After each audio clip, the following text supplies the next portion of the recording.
CMR jewellers సువర్ణ సంక్రాంతి సంబరాలు బంగారు ఆభరణాలపై 1050% తగ్గింపు. నమస్తే వ్యూస్, ఈ మధ్య మీరు ఒక రీల్ చూసే ఉంటారు. 31st నైట్ గోవాలో జరిగిన దారుణం. ఒక పర్సన్ ని వాళ్ళ ఫ్రెండ్స్ తో కలిసి ఫ్యామిలీతో కలిసి క్లియర్ గా తెలియదు కానీ 31st నైట్ సెలబ్రేట్ చేసుకోవడానికి గోవాకి వెళ్తే అక్కడ గోవాలో ఉన్న రెస్టారెంట్ వాళ్ళు అక్కడ జరిగిన వివాదంలో తనని కర్రతో కొట్టి చంపేశారు. ఈ వీడియో రీల్ మీరు అందరు చూసే ఉంటారు.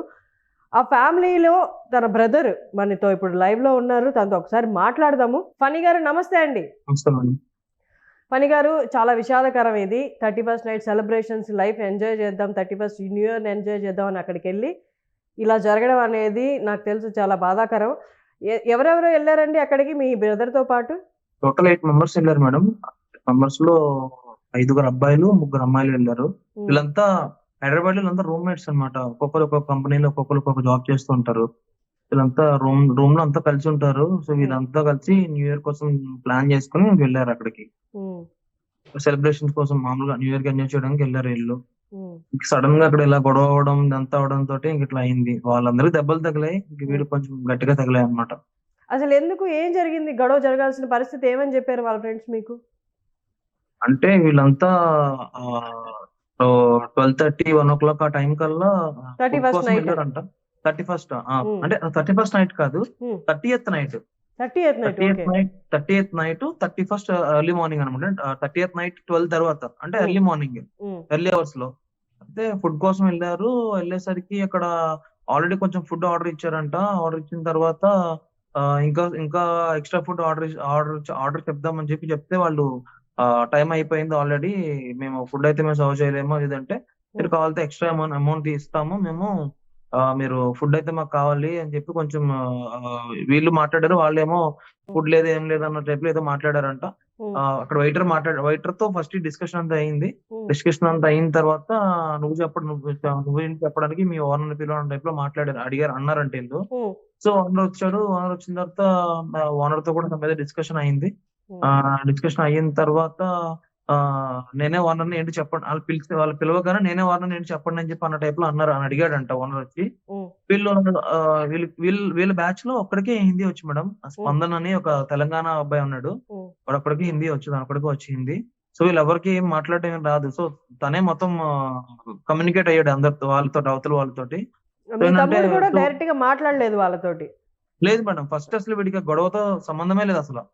సో స్పందన ఒక అబ్బాయి ఉన్నాడు, స్పందన్కి చైతన్య ఒక అబ్బాయి ఉన్నాడు. వీళ్ళిద్దరికి హోటల్ స్టాఫ్ కి జరిగిన డిస్కషన్ లో వీళ్ళ మీద అటాక్ చేస్తుంటే ఈ అమ్మాయిలు వీడియో రికార్డ్ చేస్తున్నారు. ఆ రికార్డ్ చేస్తున్నప్పుడు అమ్మాయిల మీద కూడా అటాక్ చేయడానికి వస్తుంటే అమ్మాయిని వెనకలాగి మా తమ్ముడు వెళ్ళాడు. ఆ అమ్మాయిలు వీళ్ళని సేవ్ చేయడానికి, వాళ్ళని గొడవ ఆపడానికి వెళ్ళాడో లేకపోతే వీళ్ళని సేవ్ చేయడానికి వెళ్ళాడు. వెళ్ళగానే ఇంకా వీడి మీద కొంచెం వెళ్ళగానే ఇంకా ఫస్ట్ దెబ్బే ఇంకా హెడ్ ఇంజూరీ అయిపోయింది. ఇప్పుడు వాళ్ళు ఎక్కడ వాళ్ళ కర్రలు పెద్ద పెద్ద మొద్దులు లాంటి కర్రలు పట్టుకొని తిరుగుతున్నారు చూసారా, వాటితోనే కొట్టారా? వాటితోనే మేడం. అందరి దగ్గర ఒక్కొక్కటి దగ్గర ఒక్కొక్క స్టిక్ ఉంది మేడం. అది వాళ్ళు ఫుల్ గా ఉన్నారు మేడం. ఫుల్ గా ఉన్నారంట. ఇప్పుడు అక్కడ చాలా మంది కనిపిస్తున్నారు మనకి. వాళ్ళలో ఎవరు కరెక్ట్ గా మీ తమ్ముడిని కొట్టిందో మీరు చెప్పగలరా? నుంచుని నిలబడ్డ ఉన్న వాళ్ళు ఎవరు కాదు. అక్కడ ఆరెంజ్ కలర్ అది ఫ్లోరల్ షర్ట్ లా ఉంది కదా, అతను వాడే. వీడి మా తేజ ఫ్రెండ్స్ వీడియో రికార్డ్ చేస్తుంటే వాడు ఆల్రెడీ కొట్టేశాడు. తేజ కింద పడిపోయాడు. ఫ్రెండ్స్ అంతా కూడా మా తేజ దగ్గర ఉన్నారు. ఇంక ఇదంతా ప్రూఫ్ కోసం ఉంటది, కంప్లైంట్ ఇవ్వడానికి దీనికన్నా ప్రూఫ్ కోసం ఉంటది అని చెప్పి అమ్మాయి రికార్డ్ చేస్తుంటే చేసుకో అని చెప్పి కొట్టేస్తున్నారు. లాస్ట్ లో ఇలా అన్నాడు, తీసుకో వీడియో నీ ఇష్టం అని చెప్పి అన్న టైప్ లో అన్నాడు. రెస్టారెంట్ ఓనర్ కొడుకాడు. రెస్టారెంట్ ఓనర్ కొడుకు అంట. వాడే మేడం, వాడే ఆరెంజ్ షర్ట్ ఉంది కదా వాడే. ఎక్కడ తగిలింది దెబ్బ మీ తమ్ముడికి? తల మీదనా? సెంటర్ అమ్మో పైన మేడం. ఎగ్జాక్ట్ ఫస్ట్ షాటే హెడ్ ఇంజరీ మేడం. ఇంకా దెబ్బ పడగానే ఇంకా అక్కడే కొలాప్స్ అయిపోయాడు. ఇంకా కింద పడి ఇంకా నిలబడి నించుని ఓపిక కూడా లేదు. ఇంకా అక్కడితోనే ఇంకా కానీ పడిన బ్లీడింగ్ అయితే తక్కువైంది. ఇంటర్నల్ గా గట్టిగా తగిలిందంట. అంటే వాళ్ళ ఫ్రెండ్స్ చెప్పారు నాకు. ఆ తర్వాత ఇంకా నించుందాం అని ట్రై చేస్తున్నప్పుడు మళ్ళా వచ్చి ఇక్కడ రిలాక్స్ బెంచెస్ ఉంటాయి కదా బీచ్ లో, స్టిక్ పట్టుకుని బెంచ్ ఎక్కి మళ్ళీ బెంచ్ మీద మళ్ళా కొట్టాడంట. బెంచ్ మీద నుంచొని. అంటే మా తమ్ముడు ఏంటంటే కొంచెం హైట్ ఎక్కువ ఉంటాడు, స్టిక్ కూడా కొంచెం పెద్ద స్టిక్స్ కదా అవి. వాడు నిలబడి కొడితే కొంచెం గట్టిగా తగలదంట, అంటే ఆ ఫోర్స్ సరిపోదని చెప్పి వాడు ఏంటంటే నించొని ఆ బెంచ్ ఎక్కి నుంచుని కింద పడిపోయిన మళ్ళా కొట్టాడంట. కొట్టిన తర్వాత అయినా సరే వదలలా. ఈడు ఇంకా అక్కడికక్కడ కింద పడిపోయాడు. వాళ్ళంతా కలిసి ఒక 12 మందో 14 మందో ఉన్నారంట. వాళ్ళంతా వచ్చి ఇంకా కింద పడేసి తొక్కేయడం, కడుపులో తన్నేయడం, ఇట్లాంటి మొత్తం ఆడు కింద పడిపోయినా సరే వదలలేదు మేడం అండి. చనిపోయేదాకా కొట్టారు మేడం అండి. వీళ్ళు 8 మంది ఉన్నా ఆపలేకపోయారు కదా. అక్కడ చుట్టుపక్కల పోలీసు కానీ ఎవరు లేరా అందులో? అది న్యూ ఇయర్స్ టైం కదా. ఎవరు రెస్పాండ్ అవ్వలేదంట మేడం. ఒక పోలీస్ స్టేషన్ నుంచి కూడా ఎటువంటి రెస్పాన్స్ లేదు. అంబులెన్స్ కాల్ చేస్తే అంబులెన్స్ కూడా ఎటువంటి రెస్పాన్స్ లేదు. వాడిని అదే దెబ్బలతో ఫ్రెండ్సే దెబ్బలతోనే ఇంకా బ్లీడ్ అవుతా ఉంది. ఇంక వాడికి ఓపిక లేదు. అండ్ వాడిని పట్టుకుని ఇటు అటు పట్టుకుని నార్మల్ గా బీచ్ లోంచి రోడ్ మీదకి వెళ్ళడానికి మనకు 5 minutes టైం పడుతుంది. వీళ్ళకి ఏంటంటే వాడిని బీచ్ లోంచి ఆ షాక్ దగ్గర నుంచి రోడ్డు మీద తీసుకెళ్ళడానికి వీళ్ళకి 1/2 hour టైం పట్టిందంట. అండ్ ఇంకా నడవలేకపోతే అక్కడ ఆ బెంచెస్ ఉన్నాయి కదా, దాని మీద పడుకోబెట్టి, నార్మల్ బెంచ్ కూడా కాదు, చాలా వెయిట్ ఉంటది అది, వుడెన్ బెంచ్. ఆ చెక్క బెంచ్ మీద పడుకోబెట్టి ఆ చెక్క బెంచ్ తో మోసుకెళ్లారు. మామూలుగా మనిషిని మనం మోయడం కష్టం, దానికి తగ్గట్టు ఆ బెంచ్ కూడా చాలా వెయిట్. అక్కడ ఇంకేం లేవు వాళ్ళకి, సోర్స్ ఇంకేం లేదు అక్కడ. సో ఏంటంటే ఆ బెంచ్ మీద పడుకోబెట్టి తీసుకెళ్లారు. ఒక పిక్ లో కూడా ఉంటుంది, అంత క్లారిటీ ఉండదు పడుకోబెట్టినట్టు. అట్లా ఆ బెంచ్ మేడం, అలాంటి బెంచ్ మీద పడుకోబెట్టి తీసుకెళ్లారు. తీసుకెళ్లి అక్కడ రోడ్ మీద క్యాబ్ తీసుకుని, క్యాబ్ నుండి ఆ దగ్గరలో ఉన్న హాస్పిటల్ తీసుకెళ్లేసరికి ఒక 1/2 hour ముందు తీసుకొచ్చున్నా మేము ఏదైనా చేద్దాం, తనైతే ఈజ్ నో మోర్ అని చెప్పేశారంట అక్కడే డాక్టర్. కాదు అంటే ఇప్పుడు ఈ మీ విషయమే కాదు, మీతో పాటు 3-4 వీడియోస్ కూడా నేను చూశాను. న్యూ ఇయర్ టైంలో రెస్టారెంట్ వాళ్ళు గొడవ పడ్డాము, గోవాలో ఉన్న హోటల్స్ స్టే వాళ్ళు విపరీత ధోరణి, వాళ్ళు ఉంటున్న వాళ్ళ మీద, అండ్ వెహికల్స్ రెంట్ తీసుకుంటే లేనిపోని ఇవన్నీ వాళ్ళ మీద వేసి వాళ్ళ మీ దగ్గర డబ్బులు లాగడం, ఇవన్నీ ఎక్కువ గమనిస్తున్నాయి ఈ మధ్య కాలంలో గోవాలో. మీరు వెళ్ళేటప్పుడు మీ తమ్ముడికి జాగ్రత్తలు చెప్పడం అలాంటివి ఏమైనా చెప్పారా? అంటే ఫస్ట్ థింగ్ ఏంటంటే వాడు వెళ్తున్నట్టు నాకు తెలియదు మేడం. నాకు హైదరాబాద్ వరకు వెళ్తున్నట్టు తెలుసు. హైదరాబాద్ లో మా బాబాయ్కి బైపాస్ సర్జరీ ఒకటి ఉంది, Jan 2 ఉందన్నమాట. సో ఏంటంటే హైదరాబాద్ వెళ్తానమ్మా, వెళ్ళి ఇంకా న్యూ ఇయర్ అక్కడ ఉండిపోయి Jan 2 ఇంకా బ్లడ్ ఎందుకు కావాలి కదా. ఈ ఫస్ట్ ఏంటంటే ఫ్రెండ్స్ కన్నా ఎవరికన్నా బ్లడ్ కావాలంటే ఫస్ట్ ఇస్తాడు అనమాట. ఫ్రెండ్స్ తీసుకెళ్లి బ్లడ్ డొనేట్ చేస్తూ ఉంటాడు. సో బ్లడ్ హైదరాబాద్ లో కదా, హైదరాబాద్ లో ఉంటాడు మేడం. ఏం చేస్తుంటాడు మీ తమ్ముడు? తను recruiting field madam, recruiting. Okay okay. So blood ఇచ్చేసి అక్కడే ఉండిపోతా అన్నాడు. మరి అక్కడికక్కడ మరి ప్లాన్ మరి సడన్ గా చేసుకున్నారా లేకపోతే ఏంటనేది తెలియదు మేడం. వాడు ఇంతకు ముందు కూడా వెళ్ళాడు కానీ మాకు చెప్పి వెళ్ళేవాడు. ఈసారి మాత్రం సడన్ గా వెళ్ళాడు. ఇది ఫస్ట్ టైం కాదు వెళ్ళడం, కానీ ఏంటంటే ఈసారి మాత్రం మాకు చెప్పకుండా సడన్ గా వెళ్ళాడు. మాకు వెళ్ళిన తర్వాత అక్కడ ఇన్సిడెంట్ అంతా జరిగిన తర్వాత మాకు ఫోన్ కాల్స్ వచ్చిన తర్వాత మాకు తెలిసింది అంతా కూడా.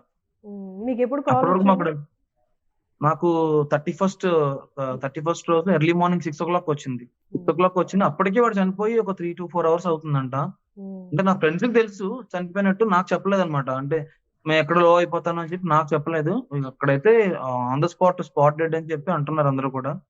అక్కడ గొడవ జరిగిన 1/2 hour లోనే 30 to 40 minutes లోనే చనిపోయాడు అని చెప్పి అంటున్నారు. ఇప్పుడు సిచ్యువేషన్ ఏంటి ఫణి గారు? వాళ్ళ మీద కేసు నమోదు చేయడం అలాంటి జరిగిందా? వాళ్ళు రెస్పాండ్ అయ్యారా? అబ్బాయిని పట్టుకున్నారా పోలీసులు? ఆ అబ్బాయిని పట్టుకున్నారు మేడం. ఇంకా రెస్టారెంట్ ఓనర్ అంటే అబ్బాయి వాళ్ళ ఫాదర్ ఇంకా దొరకలేదు, అది ఇంకా ఎస్కేప్ లో ఉన్నాడు అని చెప్పి అంటున్నారు. అబ్బాయిని అయితే పట్టుకున్నారు. తనతో పాటు ఒక 4-5 దొరికారంట. కేసు అయింది. ఎఫ్ఐఆర్ అన్ని మాకు పంపించారు. అక్కడ పోస్ట్ మార్టం అన్ని కూడా అక్కడే చేయించారు. పోస్ట్ మార్టం రిపోర్ట్స్ అన్ని కూడా మాకు పంపించారు. మేము అక్కడ నుంచి ఇంకా తమ్ముడిని ఇంకా కార్గోలో ప్లేన్ లో తీసుకొచ్చాం. ఇంకా మళ్ళీ అంబులెన్స్ లేట్ అవుతాయని చెప్పి ఇంకా ప్లేన్ లో తీసుకొచ్చి ఇక్కడ క్రిమేషన్ అవన్నీ మేము చేసుకున్నాము. బట్ అక్కడ ఏమవుతుంది, అక్కడ అప్డేట్ ఏంటి, అక్కడ ఏంటి అనేది, మాకు ఏం జరుగుతుంది అనేది మాకైతే ప్రస్తుతం అయితే ఎటువంటి ఇన్ఫో అయితే లేదు మా దగ్గర అయితే. ఇలా ఈ ఇన్సిడెంట్ లో చనిపోవడం కదా, యాక్చువల్ రీజన్ చెప్పారా? తల కొట్టడం వల్ల ఇంటర్నల్ ఆర్గన్స్ పాడైనారు, అసలు ఏం జరిగింది, తలలో దేని వల్ల చనిపోయారని చెప్పారా మీకు? హెడ్ ఇంజరీ మేడం, అది మెయిన్ అయితే హెడ్ ఇంజరీ. ఇంక చేతి ఒంటి మీద ఎక్కడ అంత పెద్ద పెద్ద దెబ్బలు అయితే లేవు. మెయిన్ అయితే చనిపోవడానికి ఇంకా హెడ్ ఇంజరీ. ఇంకా కొట్టడం గట్టిగా తగిలింది మేడం. ఇంకా అది ఇంకా ఏంటంటే తిరిగి డిఫెండ్ చేసుకోలేనంత ఇదిగా పడిపోయాడు. ఇంకా ఫస్ట్ దెబ్బకే పడిపోయాడు. కొట్టడం జరిగిందా అది తెలియదు మేడం. అది వెనక నుంచా ముందు నుంచి అనేది తెలియదు. బట్ వీళ్ళు అడుగుతుంటే కొట్టారని చెప్తున్నారు తప్ప నేను అడగలేదు. ఇంకా చనిపోయిన తర్వాత ఇవన్నీ వెనక నుంచైనా ముందు నుంచైనా ఇంకా వాడు లేకుండా పోయాడు కదా మేడం. అంటే ఇంక ముందు ఎలా నుంచి తగిలింది? వాళ్ళు అటాక్ చేయడానికి వచ్చుంటే మీ తమ్ముడితో పాటు పక్కన ఇంకా ఇద్దరు ముగ్గురు ఉన్నారు కాబట్టి వాళ్ళు తిరిగి రిటాలియేట్ చేయడానికైనా టైం దొరికేది కదా. వెనక నుండి వచ్చి కొట్టడం అలా అన్నా జరిగిందా? వెనక నుంచి కాదు మేడం, ముందు నుంచే. ఎందుకంటే తిను డిఫెండ్ చేయడానికి వీళ్ళ ఫ్రెండ్స్ ని సేవ్ చేసుకోవడానికి వెళ్ళాడు ముందుకెళ్ళాడు. కదా. ముందుకు వెళ్ళాడు కాబట్టి ఇంక వీళ్ళు 8 మంది మేడం. 8 మందిలో 3 అమ్మాయిలు. అమ్మాయిలు ఎలాగో వాళ్ళని ఏం చేయలేరు. 5 అబ్బాయిలు అటువైపు 14 మెంబర్స్ ఉన్నారంట. ఫస్ట్ ఏంటంటే ఒక్కొక్కడు ముగ్గురేసి కలిపి ఒక్కొక్కరిని కొట్టారంట. తర్వాత వీడు ఎప్పుడైతే ఆ, కింద పడిపోయాడో వీడు ఇంక దొరికేసాడు. ఇంకా దొరికేసరికి రిమైనింగ్ వాళ్ళు మరి ఆ ఫ్రెండ్స్ ఆపడానికి ట్రై చేశారా లేదా, లేదంటే వాళ్ళని దగ్గర రానివ్వలేదా, అది రౌండ్ అప్ చేసి వీడిని ఒక్కడిని టార్గెట్ చేసి కొట్టారా అనేది తెలియదు. వీడు ఏంటంటే కొంచెం చూడడానికి కొంచెం రఫ్ గా, కొంచెం హైట్ గా కొంచెం ఉంటాడు మేడం. మరి వీడిని కొడితే వీళ్ళంతా భయపడతారని చెప్పి అన్న ఉద్దేశంతో ఫస్ట్ వీడిని ఎక్కువ టార్గెట్ చేసి కొట్టారా అంటే మనకు తెలియదు. ఆ విషయాలు ఏమి తెలియదు. ఇప్పుడు వాళ్ళైతే పోలీస్ అదుపులో ఉన్నారా? ఉన్నారు మేడం, ఉన్నారంట. మీరు ఏమైనా గోవాకి వెళ్తున్నారా అసలు ఈ కేసు గురించి? మాకైతే ఇంకా కాల్ అయితే ఏం రాలేదు మేడం, అటువంటిది ఏం తెలియదు. కానీ వస్తే డెఫినెట్ గా వెళ్తాను మేడం నేను. కానీ మీకు తగిన న్యాయం వాళ్ళు చేస్తారన్న నమ్మకం ఉందా? వాళ్ళు లోకల్ కదా, అందులో ఇలాంటి విచ్చలవిడిగా జరుగుతున్నాయి, పోలీసులు కూడా సరిగ్గా రెస్పాండ్ అవ్వట్లేదు అన్న కేసులు కూడా ఉన్నాయి ఇంకా. లేదు మేడం, నాకు నమ్మకం అయితే లేదు. అటువైపు నుంచి అయితే అసలు ఏం లేదు. మన గవర్నమెంట్ కూడా ఏమీ అంత ఇటు సైడ్ నుంచి అసలు అంత రెస్పాన్స్ కూడా ఏం లేదు మేడం. అసలు మీరు మనకు ఇక్కడికి వెళ్ళి అర్జీ పెట్టుకున్నారా? ఇట్లా జరుగుతుంది ఏంటి, మీరు చొరవ తీసుకోవాలని చెప్పారా? చెప్పాం మేడం. వీళ్ళు ఏమంటున్నారంటే కేసు అక్కడ అయింది కదా, మనం ఇక్కడ నుంచి ఏం చేయలేము, ఏం చేసినా గవర్నమెంట్ నుంచే చెయ్యాలి. ఆల్రెడీ ఎఫ్ఐఆర్ చేశారు కదా, హియరింగ్స్ అవన్నీ ఉంటాయి, అయిన తర్వాత ఇదంతా ఉంటది, ప్రాసెస్ అంతా ఉంటది. మనం అయితే ఇటు సైడ్ నుంచి ఏం చేయలేము, జరిగింది ఇన్సిడెంట్ అంతా అక్కడ జరిగింది కదా, అటువైపు జరిగింది కదా అని చెప్పి అంటున్నారు. గోవాలో జరిగింది కదా అంటున్నారు. మీ తమ్ముడు మనస్తత్వం ఎలాంటిది అన్న, సౌమ్యంగా ఉండే టైప్ అయినా లేకపోతే? చాలా మేడం, చాలా సైలెంట్ ఉంటాడు. ఫస్ట్ థింగ్ ఏంటంటే గొడవలకు అస్సలు వెళ్ళాడు. గొడవలు అంటే వాడికి ఇష్టం ఉండదు. ఇంట్లో కూడా మమ్మీకి నాకు గొడవ అయినా, డాడీకి మమ్మీకి గొడవ అయినా ఫస్ట్ ఆడు కూల్ చేసి అది సెటిల్ చేస్తాడు. ఫస్ట్ సెటిల్ చేసి ఎందుకులే అమ్మా, ఆడంతే కదా, డాడీ అంతే కదా, లేదా మా అమ్మ అంతే కదా, మనమే వదిలేయాలి, లైట్ తీసుకోండి అన్న టైప్ లో చాలా రిలాక్స్ ఉంటాడు. బయట కూడా అసలు ఎక్కువ ఎవరితో పడితే వాడితో మాట్లాడు. వాడికి పర్టికులర్ గా స్పెసిఫిక్ గా కొంతమంది ఫ్రెండ్స్ ఉంటారు, వాళ్ళతో ఎక్కువ తిరుగుతూ ఉంటాడు. గొడవలకైతే ఇప్పుడు దాకా, చిన్నప్పటి నుంచి ఇప్పుడు దాకా ఎప్పుడు గొడవలు అనేది ఎప్పుడు లేవు మేడం. అసలు ఇది కూడా వాడి గొడవ కాదు మేడం. వీడు ఏంటంటే ఫస్ట్ ఏంటంటే వీడి ఇన్వాల్వ్మెంట్ తో వీడు కావాలని పెట్టుకున్న గొడవ కాదు. వాడితో పాటు ఉన్న ఫ్రెండ్సే చెప్పారు అన్నమాట ఇంటర్వ్యూలో, ఏదో న్యూస్ ఛానల్ లో చెప్పారు. వీడు కేవలం అమ్మాయిని కొట్టడానికి వస్తున్నారు, అప్పటికి ఫ్రెండ్స్ ని కొట్టేస్తున్నారు. డిఫెండ్ చేయడానికి, వాళ్ళని సేవ్ చేయడానికి వెళ్ళి, వాళ్ళని తప్పించడానికి వెళ్ళి, ఏదో గొడవ ఆపడానికి వెళ్ళాడు. వెళ్ళి వాడికి అట్లా అయిపోయింది. కానీ తీరని శోకం ఇది, అన్ఎక్స్పెక్టెడ్. అసలు తను అక్కడ ఉండాల్సిన పరిస్థితులు కాదు అవి. అక్కడికి వెళ్ళారు, న్యూ ఇయర్ బాగా సెలబ్రేట్ చేసుకుందాం, న్యూ ఇయర్స్ కి హ్యాపీగా వెల్కమ్ చెప్దాం అనుకున్న టైంలో ఇలా అయింది. అమ్మ నాన్న పరిస్థితి ఏంటి, ఎలా ఉన్నారు ఇంట్లో? ఎలా ఉంటారు మేడం, ఇంకా అసలు నాకంటే తమ్ముడు అంటే చాలా ఇష్టం. ఒక డాడీకి ఏమో హార్ట్ ప్రాబ్లం ఒకటి ఉంది. ఈ మధ్య హెల్త్ ఒకటి బాగుండట్లేదు. ఇంకా అసలు వాళ్ళు మనుషులు లేరు, మొత్తం కంప్లీట్ డిప్రెషన్ లోకి వెళ్ళిపోయారు. అసలు ఎవరితోనూ సరిగ్గా మాట్లాడట్లేదు, ఇంకా అలా ఏడుస్తూనే కూర్చున్నారు. నేనేంటంటే ఇన్సిడెంట్ జరిగిన 2 days కి చెప్పా. ఎందుకు వీళ్ళ హెల్త్ ని నేను మైండ్ లో పెట్టుకుని, నాకు 31st మార్నింగ్ 6 o'clock తెలిస్తే నాకు, నేను సెకండ్ అంటే కాసేపట్లో తమ్ముడిని తీసుకొస్తున్నారు, 11 o'clock 11:30 టైం కల్లా వస్తుంది అనగా, నేను ఎర్లీ మార్నింగ్ 5 o'clock 7 o'clock చెప్పా అమ్మాయి వాళ్ళకి. అప్పటికి మా రిలేటివ్స్ అందరినీ నేను తీసుకొచ్చేసాను. దూరంగా ఉన్న వాళ్ళందరికి ఫోన్ చేసి రిలేటివ్స్ అందరికి నిజం చెప్పేసా. అప్పటికి ఊరంతా తెలుసు, మా ఇంటి చుట్టుపక్కల వాళ్ళు అందరూ తెలుసు, మా మమ్మీకి డాడీకి తప్ప. నేనేంటంటే ఇంకా వాళ్ళు బయటికి రాకుండా ఇంట్లో లాక్ చేసి అది ఇది ఏదేదో చెప్పాను. అంతెందుకు మేడం, 31st రోజు ఈవినింగ్ మా మమ్మీ మంచి బట్టలు, కొత్త చీర కట్టుకుని ముగ్గులన్నీ పెట్టి కలర్స్ కూడా వేసింది. మమ్మీకి తెలియదు, నాకు తెలుసు. నేనేంటంటే అంత ఇది బాధ లోపల పెట్టుకుని సిచ్యువేషన్ ఎలా ఉంటుందో మీ అమ్మకి అన్ని కూడా నేను చేయించాను మేడం. నేను ఏంటంటే లోపల బాధతో నేను చేయించాను. ఎందుకంటే అప్పుడు నేను చెప్పలేను. నేను ఎందుకు చెప్పలేదు అంటే, ఇది వేరే స్టేట్ కదా, ఇంత ఫాస్ట్ గా బాడీ వస్తుందో లేదో తెలియదు, ఎంత టైం పడుతుందో తెలియదు, 2 days పట్టొచ్చా లేకపోతే 4 days పట్టొచ్చా, ఒక్కొక్కరు అయితే 6 days 1 week అని చెప్పి కూడా అంటున్నారు. సో ఏంటంటే ఇప్పుడే చెప్పేస్తే అన్ని రోజులు మనం ఆపలేం కదా, సరే అని చెప్పి నేను ఇంకా ఎవరికి కూడా, మా డాడీ బయటకు వెళ్తూ ఉంటారు. వెళ్ళినప్పుడు ఏంటంటే నేను ఆయన ఇంట్లో పెట్టేసి నేను బండి తీసుకుని వెళ్ళి ఆయన ఎక్కడెక్కడికి వెళ్తారో ఆయన ఫ్రెండ్స్ దగ్గరికి వెళ్ళి, అంకుల్ డాడీ వస్తే ఏం చెప్పొద్దు ఇలా ఏం చెప్పొద్దు, నేను ఇంకా ఏం చెప్పలేదు, మీరు వచ్చినా సరే మీరు మామూలుగా మాట్లాడడం తప్ప ఏమి అసలు మీరేం చెప్పొద్దు అని చెప్పి నేను ముందే వెళ్ళి చెప్పేసి డాడీకి మాక్సిమం బయటకి వెళ్లకుండా నేను లాక్ చేశాను, మమ్మీని డాడీని. ఇంకా వెళ్ళినా సరే చెప్పకుండా నేను ప్రిపేర్ చేసుకున్నాను. ఇంకా చెప్పే టైంకి ఏంటంటే ఇంకా నా ఫ్రెండ్స్ అంతా వచ్చేసారు, మా రిలేటివ్స్ మా మామయ్య వాళ్ళు అంతా వచ్చేసారు. నేను ఇంక మళ్ళీ డాడీ చెప్పగానే ఎట్లా తీసుకుంటారు ఏంటనేది షాక్ లో కొంచెం ఒక 2 times లైట్ గా పెరాలసిస్ స్ట్రోక్ లా కూడా వచ్చింది ఆయనకి. హార్ట్ ప్రాబ్లం ఒకటి ఉంది. నేను కింద డాక్టర్ ని రెడీగా పెట్టుకుని కింద స్టెప్స్ మీద డాక్టర్ ని ఏమైనా అయినా సరే మళ్ళీ ఇమీడియట్ గా ఇది ఉండాలని చెప్పి నేను డాక్టర్ రెడీగా పెట్టుకుని పైన అందరిని పెట్టుకుని అప్పుడు నేను చెప్పాను డాడీకి మమ్మీకి. చాలా బాధాకరం. మీరు ఆ బాధను దిగమింగుతూ, తమ్ముడిని కోల్పోయిన బాధను దిగమింగుతూ మీ అమ్మ వాళ్ళకి చెప్పడం అనేది నేను అర్థం చేసుకోగలను ఎంత బాధాకరమో. సారీ అండి, మీకు ఇలాంటి సిచ్యువేషన్ రావడం అసలు ఎవరు ఎక్స్పెక్ట్ చేయండి. ఇది మీరు ఏమన్నా చెప్దాం అనుకుంటున్నారా న్యూ ఇయర్ కోసం ఇలా బయటికి వెళ్ళి గోవాకి వెళ్ళాలి అనుకుంటున్న వాళ్ళకి? గోవా అయితే నేనైతే వెళ్ళొద్దని చెప్తాను మేడం. ఎందుకంటే గోవా అంటేనే మొత్తం మాఫియా, ఇదంతా క్రైమ్ రేటింగ్. వాళ్ళు ఎవరు రెస్టారెంట్ ఓనర్స్ లా కనిపించట్లేదు, అంతా రౌడీల్ లాగే ఉన్నారు అక్కడ. అక్కడ అంతా అలానే ఉంటారు మేడం. నేను ఇంతకు ముందు ఒకసారి 2-3 years బ్యాక్ ఒకసారి వెళ్ళాను. అంతా అలానే ఉంటారు. అంతా కొంచెం ఎట్లా ఉంటదంటే, ఇప్పుడు ఫర్ ఎగ్జాంపుల్ మీరు ఒక క్యాబ్ సర్వీస్ గురించి తీసుకుంటే, మనం ఎయిర్పోర్ట్ లో దిగ్గానే మనకి ఊబర్లు ఓలాలు ఉంటాయి. ఇక్కడ అవేం ఉండవు. మైల్స్ అని ఒక గవర్నమెంట్ యాప్ ఉంటది, మైల్స్ అని. అది మనం బుక్ చేస్తే గంట అయినా 2 గంటలైనా 3 గంటలు ఒక క్యాబ్ బుక్ అవ్వదు. ఏంటంటే బయటదంతా ఈ క్యాబ్ డ్రైవర్స్ అంతా కూడా మొత్తం సిండికేట్. వీడు ఏ రేట్ చెప్తాడు ఆడే రేట్ చెప్తాడు. మనం 7-seater బుక్ చేసుకున్నా 5-seater బుక్ చేసుకున్నా, మనం ఒకడమే ఉన్నా ఇద్దరమే ఉన్నా 2000 అంటే 2000, 1000 ఎందుకు బాడీ కలెక్ట్ చేసుకుంటే. నా ఫ్రెండ్ మా బాబాయ్ వెళ్ళారు, ఎయిర్పోర్ట్ లో దిగి అక్కడి నుంచి 33 kilometers అంట. 33 kilometers వెళ్ళడానికి 4000 అడిగారంట. చచ్చినట్టు ఇస్తే లేదంటే ఉన్నారంట. గది లేక ఇంకా 4000 ఇచ్చి ఆ లొకేషన్ కి వెళ్ళారు. Just 30 kilometers from the airport. So అంత మాఫియా మేడం. అంతా కూడా గోవా మొత్తం మాఫియానే. ఇది ఫస్ట్ టైం కాదు కదా మేడం, ఇంకా చాలా జరిగినాయి. మా ఇన్సిడెంట్ జరిగిన నెక్స్ట్ డేనే కేరళ వాళ్ళది ఎవరితో వాళ్ళు కూడా అక్కడ కొట్టారని చెప్పి సేమ్ అదే క్యాలింగట్ బీచ్ లో కేరళ వాళ్ళది ఒక ఇష్యూ అయింది. మన రెస్టారెంట్ పేరు మాట్లాడుకోలేదా? రెస్టారెంట్ పేరు చెప్తారా? మెరైన్ షాక్ అంట మేడం. మెరైన్ షాక్ ఏ ఏరియాలో ఉంటుంది ఇది? క్యాలింగట్ బీచ్. క్యాలింగట్. ఓకే. ఇప్పుడు అది క్లోజ్ చేసేసారా రెస్టారెంట్ పోలీసులు? తెలియదు మేడం. అది ఇంకా రెస్టారెంట్ రన్ అవుతున్నట్టుంది మేడం, తెలీదు. అది అంటే టెంపరీగా చెప్పినట్టున్నారు, పాజ్ లో ఉన్నట్టుంది. మరి వీళ్ళనైతే అరెస్ట్ చేస్తారు మేడం. ఒక 5 members అక్కడ అన్ని పాకలే కనిపిస్తున్నాయి, రెస్టారెంట్ కూడా ఎక్కువ కనిపించట్లేదు. వెనక్కి ఉందా? లేదు మేడం, అంటే షాక్స్ అంటే అట్లానే ఉంటాయి మేడం.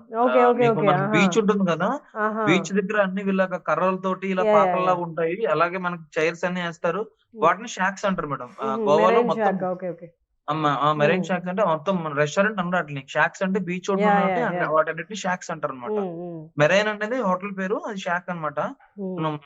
షాక్ అనేది రెస్టారెంట్ పేరు కదా, ఆ కైండ్ ఆఫ్ హోటల్స్ అన్ని షాక్స్ అంటారు అక్కడ. సారీ అండి, ఈ టైంలో నేను మిమ్మల్ని వీడియోకి రమ్మడం కూడా కొంచెం నాకు కూడా మొహమాటంగానే ఉంది. బట్ చాలా మందికి తెలియాలి. చాలా మంది పిల్లలు, మీ తమ్ముడు కొంచెం పెద్దవాడే కానీ చిన్న పిల్లలు కూడా వెళ్తున్నారు. 20 ఏళ్ల లోపు పిల్లలు కూడా ఇంట్లో వాళ్ళకి చెప్పకుండా వెళ్తున్నారు. అక్కడికి వెళ్ళిన తర్వాత అసలు ఎక్కడున్నారో తెలియదు, ఏ సిచ్యువేషన్లో ఉన్నారో తెలియదు, కాంటాక్ట్ అవ్వడానికి కూడా తెలియదు. అంతా జరిగిపోయాక ఇట్లా తెలియాల్సి వస్తుంది. అందుకోసం మిమ్మల్ని కూడా పిలవడం జరిగింది. ఐఎమ్ రియల్లీ సారీ ఈ టైంలో మిమ్మల్ని మాట్లాడించినందుకు. థ్యాంక్ యూ అండి వచ్చినందుకు, మాట్లాడినందుకు. మన గవర్నమెంట్ నుంచి కూడా కానీ అటు సైడ్ నుంచి ఎటువంటి అప్డేట్ లేదు మేడం. ఎటువంటి రెస్పాన్స్ అయితే ఏం కనిపించట్లేదు మేడం. ఇప్పుడు నేను అడిగేది ఏంటంటే, ఇప్పుడు ఉమ్, జస్టిస్ జస్టిస్ అని చెప్పి అంటున్నారు, ప్లే కార్డ్స్ పట్టుకుని తిరుగుతున్నారు, అన్ని చేస్తున్నారు కానీ ఉమ్, ఇవన్నీ మనం ప్లే కార్డ్ పట్టుకుని తిరిగేసి రోడ్ల మీద ర్యాలీ చేస్తే జస్టిస్ జరగదు కదా మేడం. ఇప్పుడు ఉమ్, మన గవర్నమెంట్ నుంచి కానీ మన టూరిజం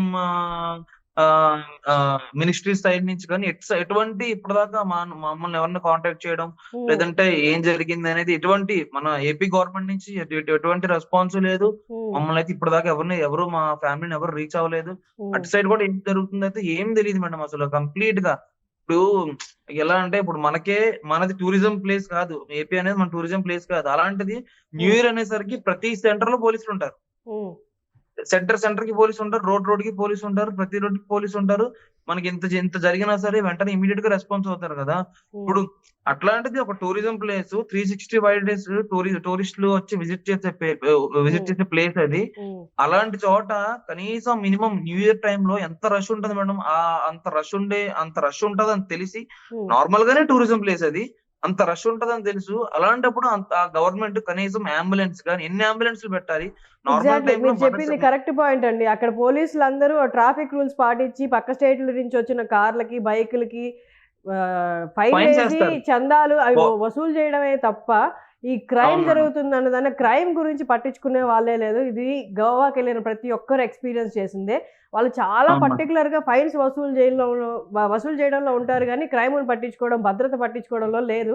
స్టేట్ మొత్తం మనకి టూరిజం మీద డిపెండ్ అయింది మేడం. వాళ్ళ జీడిపి అవును. అంతా మాక్సిమం 70% టూరిజమే కదా. ఉమ్, సో టూరిజం అంటే టూరిస్టులు అంటే వాళ్ళు చెప్పాలంటే దేవుళ్ళతో సమానంలా చూసుకోవాలి వాళ్ళు.